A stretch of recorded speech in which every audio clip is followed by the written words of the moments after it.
Hello everyone, this is Pankaj Gupta from Bilaspur IAS academy.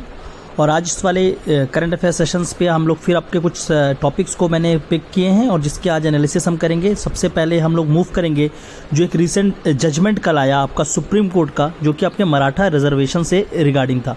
ठीक है, तो काफ़ी इंपॉर्टेंट जजमेंट है। मोर और लेस आपके पेपर स्पेशली पॉलिटी के सेक्शन में ये काफ़ी इंपॉर्टेंट डेवलपमेंट है और इसके रिगार्डिंग अभी काफ़ी आपको डेवलपमेंट देखने को भी मिलेंगे अगले कुछ दिन तक न्यूज़पेपर पे, क्योंकि एक इंपॉर्टेंट जजमेंट था और उस जजमेंट को लेते हुए अगर देखेंगे तो कंप्लीट ओबीसी रिजर्वेशन को एक बार हमें फिर से समझना होगा और साथ ही साथ रिजर्वेशन को देखते हुए आगे जो नेशनल कमीशन ऑफ ओबीसी बनाई गई है उसका क्या रोल होगा उसको भी हम लोग आर्टिकल्स के थ्रू समझेंगे। उसके बाद मूव करेंगे हम लोग 2 चाइल्ड पॉलिसी के बारे में बात करेंगे। ये 2 चाइल्ड पॉलिसी है क्या, इसको लीगली इन्फोर्स करना चाहिए नहीं लगाना चाहिए।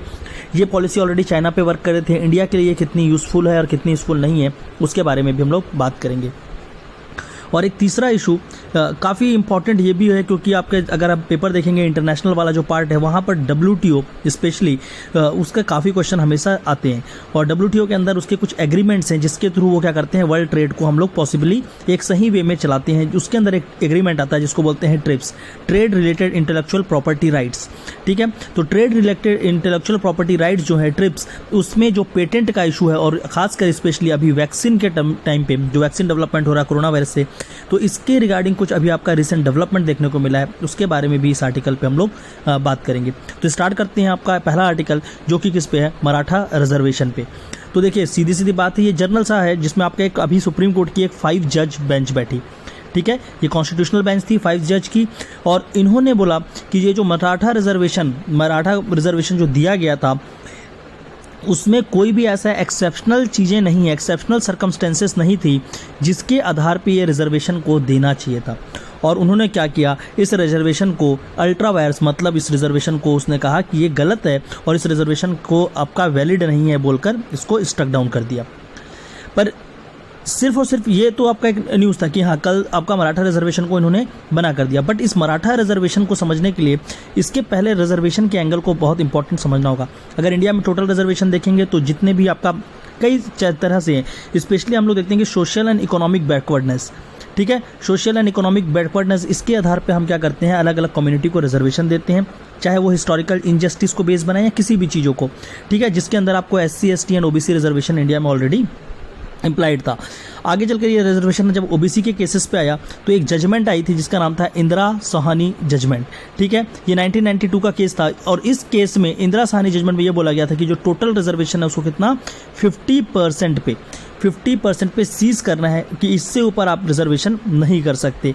और इसी जजमेंट को खासकर क्या बोलते हैं आपका मंडल जजमेंट ही बोलते हैं, मंडल केस से रिलेटेड जजमेंट भी बोला जाता है।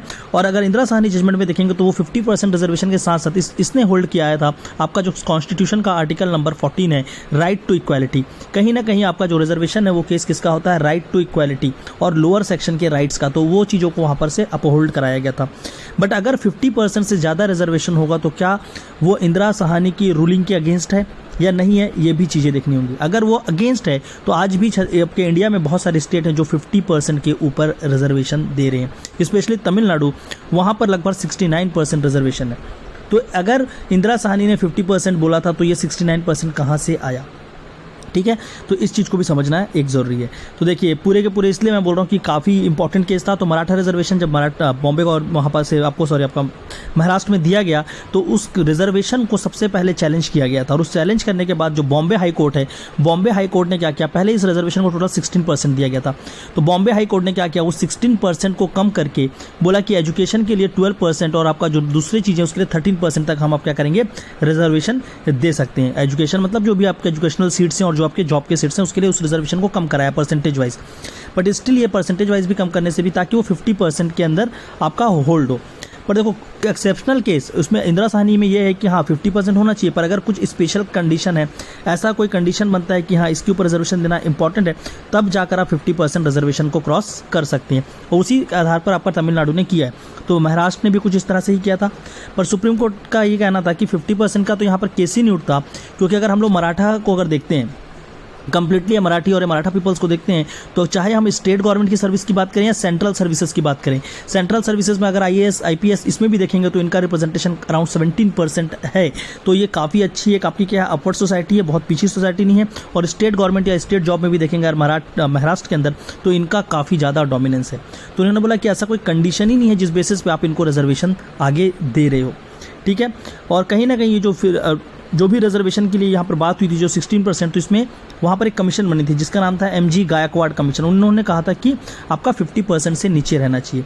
तो उस बेसिस पे पहले तो क्या हुआ, जजमेंट पे उन्होंने क्या कहा, जब बॉम्बे हाई कोर्ट पे था कि ठीक है ये आप दे सकते हो लेकिन 15% से नीचे होना चाहिए। पर उसी चीज़ को सुप्रीम कोर्ट ने रिविजिट किया और उसने कहा कि ऐसा कोई कंडीशन या सर्कमस्टेंसेस है ही नहीं कि इन मराठी पीपल्स को आप क्या करो फिर से रिजर्वेशन उनको देना चाहिए, क्योंकि उन्होंने कहा कि ये सोशली भी आगे है ये सोसाइटी, और साथ ही साथ अगर देखेंगे तो इकोनॉमिक और सोशल आपका दोनों रूप से मराठा सोसाइटी क्या है, एक अच्छी सोसाइटी है। तो उनको रिजर्वेशन नहीं देना चाहिए, ठीक है। इसके अगेंस्ट सुप्रीम कोर्ट ने और भी चीज़ कहा कि रिजर्वेशन नहीं देना है, रिजर्वेशन से ज़्यादा अच्छा है कि आपको क्या करना होगा कि आप क्या करिए, इनके लिए कुछ दूसरे स्किल्स के पीछे जाइए, क्योंकि कहीं ना कहीं आप रिजर्वेशन देकर उनको हम हमेशा फीड नहीं कर सकते। स्किल्स और एम्पावरमेंट करना चाहिए, क्योंकि कहीं ना कहीं आज क्या है प्राइवेटाइजेशन और लिबरलाइजेशन की वर्ल्ड की ओर हम आगे मूव कर रहे हैं।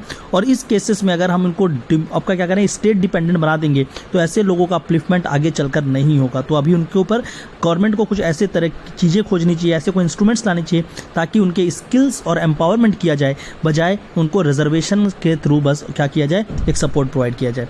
तो इस तरह से आपका क्या था, इस केसेस को रिविजिट करके सुप्रीम कोर्ट ने इसको स्टक डाउन कर दिया। स्टक डाउन करने के बाद सुप्रीम कोर्ट ने यहाँ पर नहीं रुका, सुप्रीम कोर्ट ने एक कदम और आगे बढ़ा और बात किया नेशनल कमीशन फॉर OBC।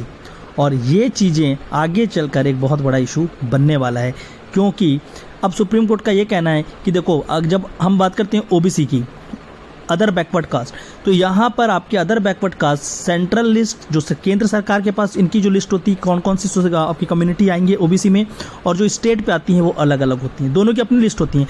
ऐसे बहुत सारे लोग हैं जो स्टेट में OBC आ रहे हैं पर सेंट्रल में नहीं आ रहे, ऐसे बहुत सारे लोग जो सेंट्रल में OBC आएंगे जो स्टेट में नहीं आएंगे। वैसे एक्चुअल में मोस्टली सेंट्रल में आते ही है, जो स्टेट में ऐसे बहुत सारे होते हैं जो एक्सेप्शनल होते हैं। तो पहले क्या था, दोनों के पास राइट था OBC डिक्लेयर करने का, पर कल के जजमेंट में सुप्रीम कोर्ट ने क्या कहा है, क्योंकि अब हमारे पास क्या है नेशनल कमीशन फॉर OBC।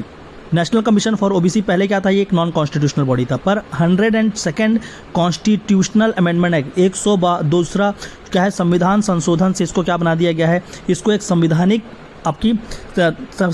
तंत्र आपका कॉन्स्टिट्यूशनल बॉडी बनाया गया था, और कॉन्स्टिट्यूशनल बॉडी बन चुकी है।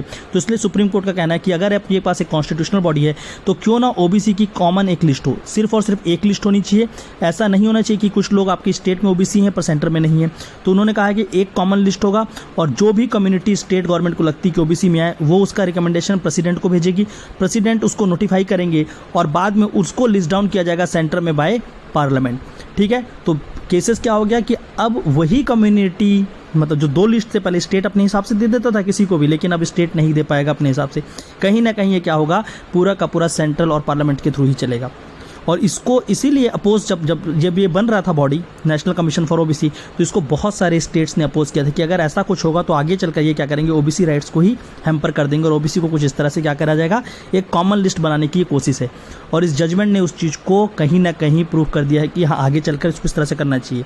तो इस जजमेंट में बस यहाँ तक ना फंसे रहें कि मराठा रिजर्वेशन में क्या बात हुई है या इंदिरा साहनी केस क्या था, इसमें एक कदम आगे जाकर नेशनल कमीशन फॉर OBC और OBC का एक कॉमन लिस्ट, जो कि या तो आपका क्या होगा सेंटर बनाए या स्टेट बनाए, उस पर जो बात कही गई है वो इसका एक बहुत बड़ा आउटकम है इस पर्टिकुलर जो भी आपका कल जजमेंट आया सुप्रीम कोर्ट का। तो प्लीज़ इस जजमेंट को टैप करते रहना, किसी भी न्यूज़ में आप देखेंगे अगर ये आ रहा है तो डेफिनेटली वहाँ से आप अपने आप को ध्यान में रख के इसको पढ़ेंगे, ठीक है। तो please make sure Maratha reservation इसको थोड़ा सा अच्छे से ध्यान रखना है।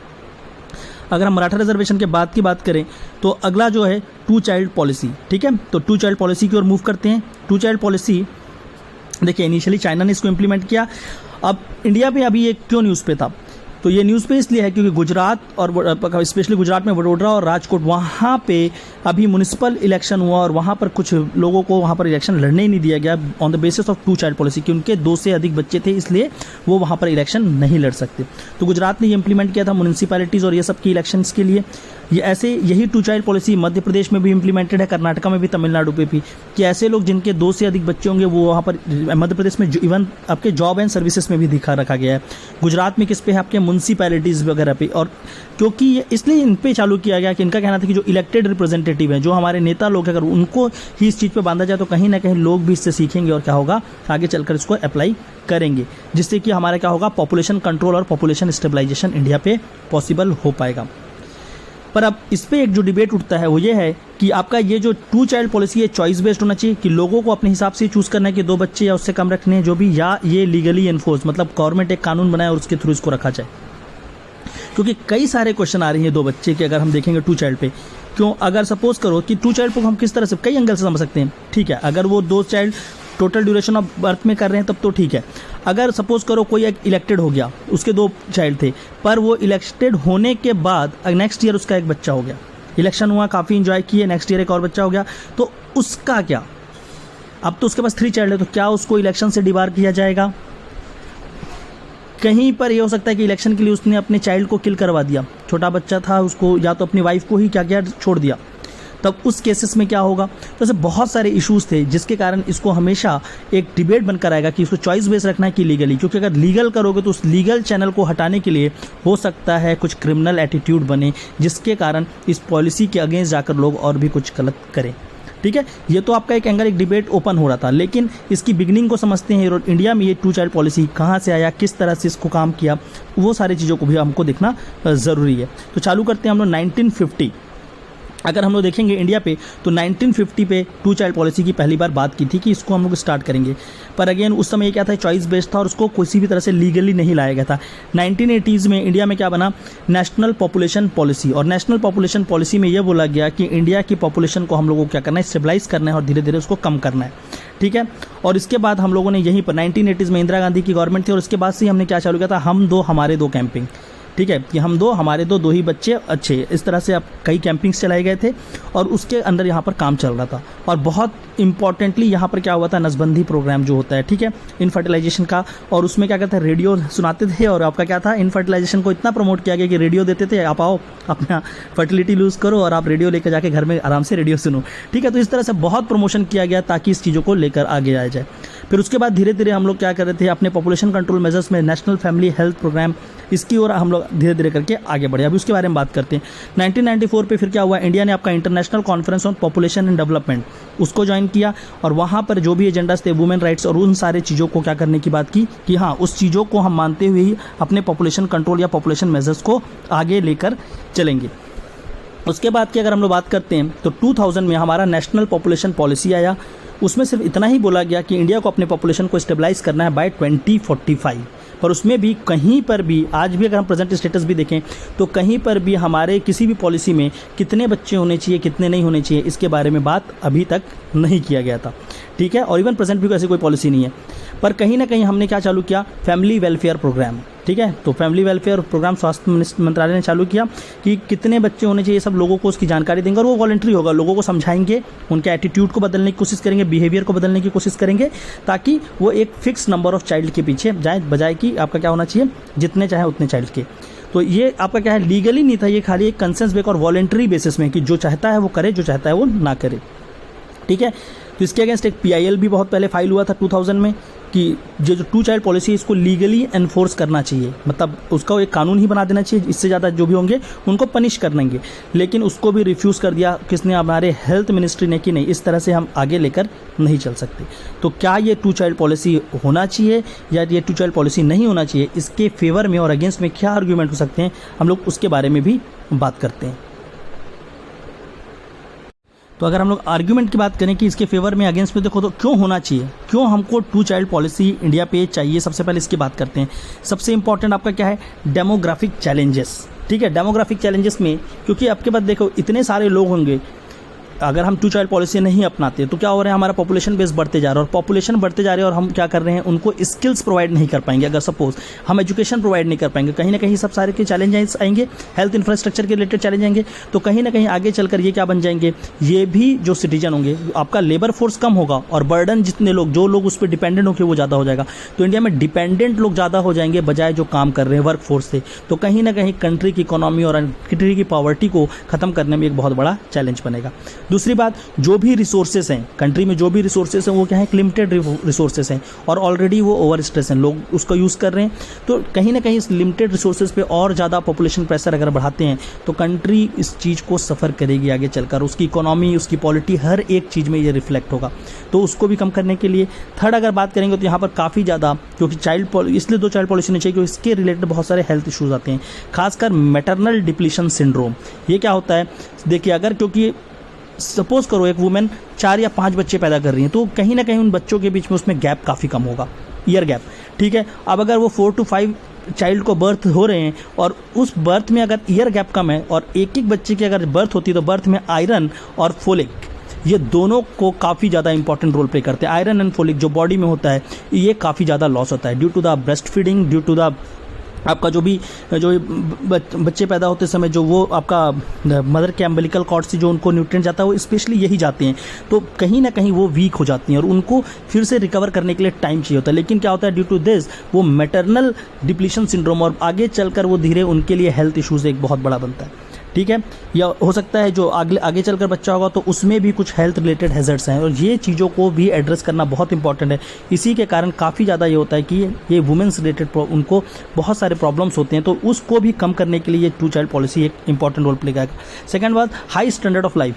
अगर सीधी बात है, अगर घर पे 2 बच्चे हैं तो दोनों को हो सकता है उस फैमिली का जो रिसोर्स है वो प्रॉपरली वो यूज़ कर वो आगे जा सकते हैं, काफ़ी अच्छे से यूज़ कर सकता है। पर वहीं पर अगर 4 किड्स हैं या 5 किड्स हैं तो वो रिसोर्सेज को उतना जुडिशियसली उस फैमिली के जो भी मदर फादर है वो उसको यूज़ नहीं कर सकते। एट बेस्ट होता क्या है, जो सबसे एल्डर चाइल्ड होता है, जो सबसे बड़ा होता है, उसको कहीं ना कहीं सेक्रीफाइस करवाया जाता है कि ओके हमको इन सबको पढ़ाना है तो आप एक काम करो, आप अपनी पढ़ाई छोड़ दो, आप जॉब करो। तो इस तरह के कंडीशंस जो आते हैं, जो बच्चे में टैलेंट है उसको भी उस टैलेंट को रोक दिया जाता है और जिस पे टैलेंट नहीं है उसको आगे बढ़ाया जाता है। तो इस तरह के, ऐसा नहीं बोलते कि 4th पे नहीं होगा या 3rd पे नहीं होगा, टैलेंट हो सकता है, बट इसमें तो था ना टैलेंट, ये तो फिक्स दिख रहा था, फिर भी उसको रोका गया। तो इस तरह से कहीं ना कहीं स्टैंडर्ड ऑफ लिविंग भी अफेक्ट होता है और बहुत सारी चीज़ें, क्योंकि आपका जो फैमिली रिसोर्सेस है उसको भी जुडिशियसली यूज़ नहीं कर पाते। तो ये भी एक आर्ग्यूमेंट है कि उस रिसोर्सेज को हम ज़्यादा बेटर यूज़ कर पाएंगे अगर 2 चाइल्ड पॉलिसी होगी। और इंडिया में ये जो पॉवर्टी का प्रॉब्लम है because of number of children's in the one family, वो भी कहीं ना कहीं रिजॉल्व हो पाएगा, ठीक है। और इसके बाद एक और चीज़ देखेंगे तो लैक ऑफ अवेयरनेस। ऐसे लोग जैसे स्पेशली विलेजेस वगैरह पे, तो उनको क्या है कि जहाँ बहुत सारे बच्चे हों वही बेस्ट है, पर उनको ये जो 2 चाइल्ड हैं इनका बेनिफिट नहीं पता कि अगर 2 चाइल्ड होंगे तो उससे क्या बेनिफिट होगा उनको, ये सारी चीज़ें उनको पता नहीं। मेनली आपका एग्रीकल्चर लेबर्स होने के कारण ये सारी चीज़ों पे इश्यूज़ है, क्योंकि कहीं ना कहीं वो ये देखते थे, एक बहुत पुरानी थ्योरी है, माल्थस की थ्योरी है, there should always be a helping hand. Helping hand ये है कि जितने बच्चे होंगे उतना ज़्यादा आपको हैंड मिलेगा और उतना ज़्यादा आप क्या कर सकते हैं, अपने फैमिली की इनकम को बढ़ा सकते हैं। पर कहीं ना कहीं अगर एग्रीकल्चर में देखेंगे तो ये फैमिली जो आप एक्स्ट्रा हैंड की बात कर रहे हैं, यही एक्स्ट्रा हैंड के कारण इंडिया में एग्रीकल्चर में स्पेशली एक दूसरी तरह की क्या आई, अनएम्प्लॉयमेंट आई, बेरोजगारी देखने को मिली, जिसको बोलते हैं प्रच्छन्न बेरोजगारी, ठीक है, हिडन अनएम्प्लॉयमेंट जिसको बोला जाता है। तो वो उस तरह की एक अनएम्प्लॉयमेंट भी देखने को मिली। तो ये सारा का सारा इश्यूज़ है जो आप उसके फेवर में या अगेंस्ट में बात कर सकते हैं, ठीक है। क्यों नहीं होना चाहिए, तो सबसे इंपॉर्टेंट ये है कि 2 चाइल्ड पॉलिसी का एक्सपीरियंस हमने जो भी अपने जो लीगली एनफोर्स्ड पॉपुलेशन कंट्रोल का मेजर्स किया है तो इसके एक्सपीरियंसेस गंदे हैं डोमेस्टिकली और इंटरनेशनली। इंडिया में जब हमने चाइल्ड पॉलिसीज़ को इंप्लीमेंट करने की कोशिश किया किसी तरीके से, चाहे वुमेन का या किसी में भी, तो इन्फेंटिसाइड, फीडिसाइड्स, भ्रूण हत्या, ये सारी चीज़ें देखने को मिली। इंटरनेशनल लेवल पे भी ये 2 चाइल्ड पॉलिसी का तो और गंदा एक रिजल्ट आया। चाइना में स्पेशली सेक्स रिलेटेड अबॉर्शन होने लगे, और नंबर 2 जो अबॉर्शन तो हुए, नंबर 2 जो यूरोपियन नेशन वो थे, वहाँ पर अभी क्या है कि वहाँ पर उतने नंबर ऑफ इंडिविजुअल्स ही नहीं है। आपके देखो वहाँ पर जीरेटिक केयर एक चैलेंज बन गया कि ओल्ड एज लोग बहुत है लेकिन यंग पीपल नहीं, तो वो कंट्री अब क्या हो रहा है, कहीं ना कहीं बिल्कुल डाउनफॉल पे आ गई। पारसी कम्युनिटी में क्योंकि इस चीज़ों को उन्होंने अप्लाई किया कि नहीं आपका बच्चे कम होने चाहिए, तो धीरे धीरे पारसी कम्युनिटी ही भारत में, इंडिया में अगर देखेंगे तो एक्सटिंक्ट होने के कगार पे, ख़त्म होने वाले बहुत कम लोग हैं। तो उन्होंने भी इस तरह के पॉलिसीज़ को अपनाया था, अपने आप में ही उन लोगों ने इम्प्लीमेंट किया। तो कहीं ना कहीं ये दिक्कत है। दूसरी बात, करने में क्यों नहीं करना चाहिए, तो अभी ये माना जा रहा है कि नेशनल फैमिली हेल्थ सर्वे 4 का अगर रिपोर्ट देखेंगे तो इंडिया का जो रिप्रोडक्टिव रिप्लेसमेंट रेट है, देखो TFR एक चीज़ होता है, total fertility rate, that is the number of child a women can give birth into हर आपका मैटरनल एज, माँ बनने की एज में, जो इतने भी माँ बनने की एज है उसमें एक वुमेन कितने बच्चों को जन्म दे सकती है, उसको बोलते हैं टोटल फर्टिलिटी रेट।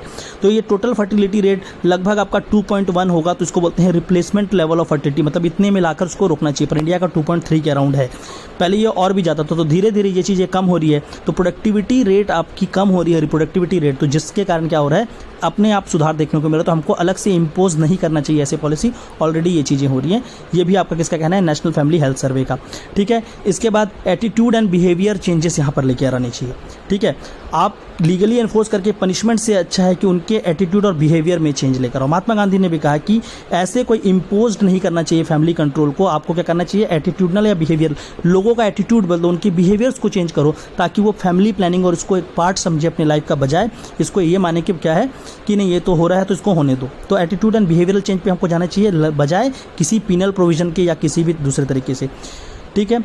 एक और भी चीज़ें हैं, वाई नॉट, क्योंकि इसमें कहीं ना कहीं किसी की आपका रिलीजियस डॉगमाज है, सेंटीमेंट्स है, कई लोगों का कहना है कि क्या है ये भगवान की देन है तो इसको आने दो। तो कहीं ना कहीं उस तरह से रिलीजन सेंटीमेंट भी छिड़ जाता है, जिसके कारण भी एक इश्यूज़ बनकर सामने आती हैं। तो उसको रिलीजन को ना छेड़ते हुए कहीं ना कहीं हमारा सेकुलर नेचर को मेंटेन करते हुए एटीट्यूड और बिहेवियर चेंज में ही जाएं, बजाय लीगली एनफोर्स करने के, कि उनके रिलीजन के साथ इसका जो है आपका लॉ का एंगल है ये साथ में टकरा रहे हैं। इसके साथ देखेंगे तो right against the right to choose and dignified life, ठीक है।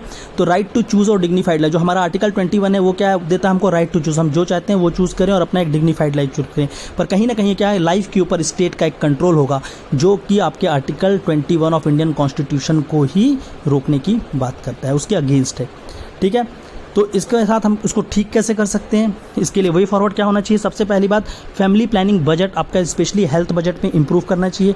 हेल्थ बजट में जो मेनली फैमिली प्लानिंग बजट्स हैं उसको स्टरलाइजेशन प्रोग्राम में डाल दिया गया है कि नसबंदी कार्यक्रम में ही ज़्यादा पैसे जो भी आपका फैमिली प्लानिंग के लिए आता है, नहीं तो उसको उसके लिए नहीं, भले कि हमको कहाँ पर लेकर जाना चाहिए उस पैसे को, अवेयरनेस कैंपिंग पे, अवेयरनेस अबाउट द कॉन्ट्रासेप्टिक्स, ठीक है, the use of condoms and the other type of contraceptives, उसको प्रमोट करना चाहिए, वो अवेयरनेस लोगों को समझाना चाहिए।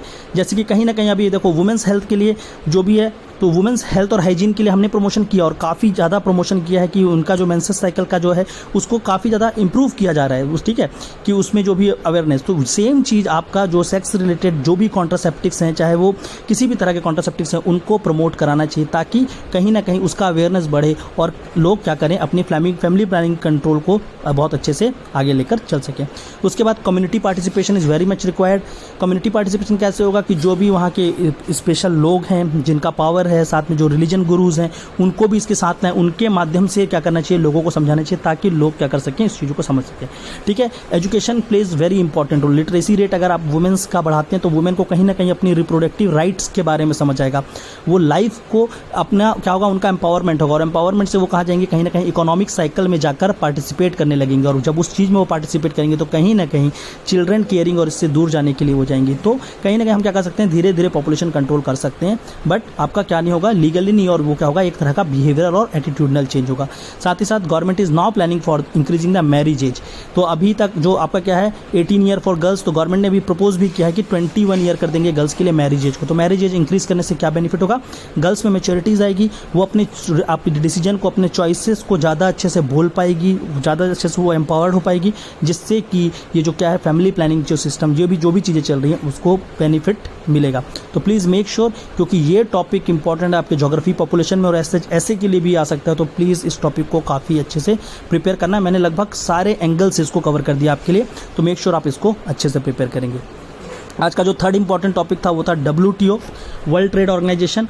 देखो पूरा वर्ल्ड ट्रेड ऑर्गेनाइजेशन तो आपका सिलेबस का पार्ट है, वो आप पढ़ेंगे, उसका जो भी बेसिक्स है, पर उसमें जो अभी हाईलाइटेड है वो क्या आ रहा है आपका trips, trade related intellectual property right. ये क्या होते हैं, ये प्रॉपर्टी राइट्स दिए जाते हैं ट्रेड के लिए, स्पेशली जिसमें आप क्या आते हैं पेटेंट, जिसमें आता है आपका कॉपीराइट। ये सारी चीज़ें, किसी भी चीज़ को आपको बेचते हैं तो आप उसका पेटेंट ले लेते हैं, उसकी कॉपीराइट होती है कि आपको छोड़े और कोई अगर उसको बेचेगा तो वो आपको रॉयल्टी पे करेगा, या तो वो उसको आप क्या नहीं कर सकता, सेल आउट कर ही नहीं सकता, ठीक है। पर रिसेंटली क्या हुआ, क्योंकि कोरोना वायरस वैक्सीन का रिसर्च किया, किसी ने रिसर्च किया, वैक्सीन बनाया, तो वो भी पेटेंटेड करवाया गया। तो वो लोग अपने पेटेंट को जब तक किसी को देंगे नहीं तब तक वो क्या नहीं कर सकता, उसका प्रोडक्शन नहीं कर सकता।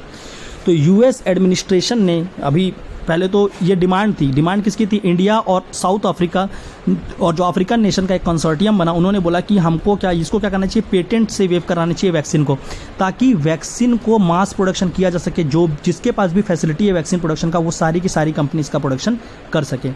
पर जब तक वो पेटेंट वेव नहीं मिलेगा, जब तक वो जो जिस कंपनी को पेटेंट है वो बोलता है कि नहीं कोई पेटेंट नहीं है, आप जिसको प्रोडक्शन करना है करो, तब तक के इसका प्रोडक्शन हम स्टार्ट नहीं कर सकते। तो यूएसए ने पहले इस चीज़ को मना किया। क्यों? इस बेसिस पे मना किया कि भाई कोरोना वायरस के लिए जो वैक्सीन बनी है वो तो काफ़ी नोवेल है, हमने इतना इसमें रिसर्च किया, तो उसका बेनिफिट तो हमको मिलना चाहिए। ठीक है, लोग तो आप बात ये कि अब ह्यूमैनिटी और अपने बेनिफिट में किस पे आप वर्क करोगे, तो कहीं ना कहीं उसके ऊपर प्रेशर बना। और रिसेंटली कल ही का बात है कि अब यूएस एडमिनिस्ट्रेशन ने क्या बोला है कि कोविड-19 वैक्सीन का जो पेटेंट है उसको वो वेव करेंगे, लोग मतलब उसको छोड़ेंगे, ताकि और भी लोग क्या कर सकें, वैक्सीन्स को बना सकें। और उन्होंने ये कहा कि हम इसलिए वेवर दे रहे हैं क्योंकि ये क्या है, आपका एक एक्स्ट्रा ऑर्डिनरी सर्कमस्टेंसेस है कोविड-19 और पेंडेमिक के कारण, इसलिए हमको क्या करना होगा, इस तरह के पेटेंट से बाहर निकलकर कहीं ना कहीं कुछ एक्स्ट्रा ऑर्डिनरी मेजर्स लेने ही पड़ेंगे। तो अब जाकर क्या होगा, अब वैक्सीन प्रोडक्शन को एक बहुत बड़ा बूस्ट मिलने वाला है वर्ल्ड पे, क्योंकि अभी हम लोग पढ़ रहे हैं ना वैक्सीन की शॉर्टेज है। इसलिए शॉर्टेज है क्योंकि जिसके पास पेटेंट है और जो कंपनी ने बनाया है, सिर्फ वहीं पर ये चीज़ क्या हो रही थी, बन रही थी। जैसे ही ये पेटेंट वेवर मिलेगा तो जितने भी कंपनीज ऐसी हैं जो वैक्सीन बना सकती हैं, उनसे क्या किया जाएगा, जो वैक्सीन का जो भी इंपॉर्टेंट जो भी रेसिपीज़ हैं जिससे भी वो वैक्सीन बनता है, जैसा भी चीज़ें, वो सारा का सारा उन कंपनियों को बताया जाएगा। वो उस तरह के प्रोसेस या प्रोडक्ट को क्या कर सकते हैं, अप्लाई करते हुए वैक्सीन बनाना चालू करेंगे। तो कहीं ना कहीं इससे वैक्सीन डेवलपमेंट को बूस्ट मिलेगा और वर्ल्ड को जितनी वैक्सीन चाहिए वो बहुत अच्छे से बन पाएगी। बट फिर भी अभी भी इसमें टाइम है, तो 1-2 महीने लगेंगे ये सारा चीज़ होने में। उसके बाद वैक्सीन प्रोडक्शन और अच्छे से इंप्रूव हो पाएगा। यहाँ पर मैंने लिख कर दिया हुआ है आपको, तो आप रीड कर सकते हैं, जो भी चीज़ें मैंने बोली हैं वही चीज़ें लिखी हुई हैं। ठीक है, इसमें एक और चीज़ जो थोड़ा सा आपको ध्यान रखना होगा, तो देखिए ये तो आपका क्या है, ये जनरल जो भी यूएस एडमिनिस्ट्रेशन ने कॉल लिया है वो है, लेकिन आपको यहाँ से क्या क्या एग्जाम के लिए भी देखते हुए चलना है। पहली बात, ट्रिप्स में जितने भी प्रॉपर्टी राइट्स होते हैं वो सारा देख लेना, चाहे वो पेटेंट हो, चाहे वो कॉपीराइट हो, ठीक है, चाहे वो इंडस्ट्रियल डिज़ाइन हो, ये सारे के सारे को आपको अच्छे से पढ़ने। WTO को भी काफ़ी अच्छे से प्रिपेयर कर लेना। लास्ट ईयर WHO काफ़ी ज़्यादा हाईलाइटेड था, अभी आपका वैक्सीन डेवलपमेंट से रिलेटेड WTO काफ़ी हाईलाइटेड होगा, तो WTO could be the very important. और देखिए इसमें जो लाइसेंस होते हैं, स्पेशली फार्मास्यूटिकल्स, जो भी दवाई गोली बनाते हैं फार्मास्यूटिकल्स इंडस्ट्रीज में, उसके लिए तो वहाँ पर लाइसेंस जो चलता है, उस लाइसेंस में 2-3 तरह के होते हैं। ठीक है, एक लाइसेंस मिलता है उस प्रोसेस पे, जिस प्रोसेस से आप बनाते हैं, जिसको बोलते हैं प्रोसेस पेटेंट, और एक होता है वो पर्टिकुलर फाइनल प्रोडक्ट पे, जिसको बोलते हैं प्रोडक्ट पेटेंट। तो ये दोनों प्रकार के पेटेंट क्या होते हैं, प्रोसेस पेटेंट, प्रोडक्ट पेटेंट, और इनके लिए आप एक तरह के लाइसेंस मिलती है जिनको बोलते हैं कंपलसरी लाइसेंसिंग, अनिवार्य लाइसेंस, कंपलसरी लाइसेंसिंग। तो प्लीज़ मेक श्योर आपको क्या क्या पढ़ना होगा अलग से। जब अपना WTO पढ़ेंगे तो प्रोडक्ट पेटेंट, आपका process patent, compulsory licensing, trips, और साथ ही साथ WTO भी आप प्रिपेयर करेंगे। ठीक है, तो आज इतना ही था, बहुत ज़्यादा आपके न्यूज़ में चीज़ें थी नहीं जो मैं आपको डील करूं।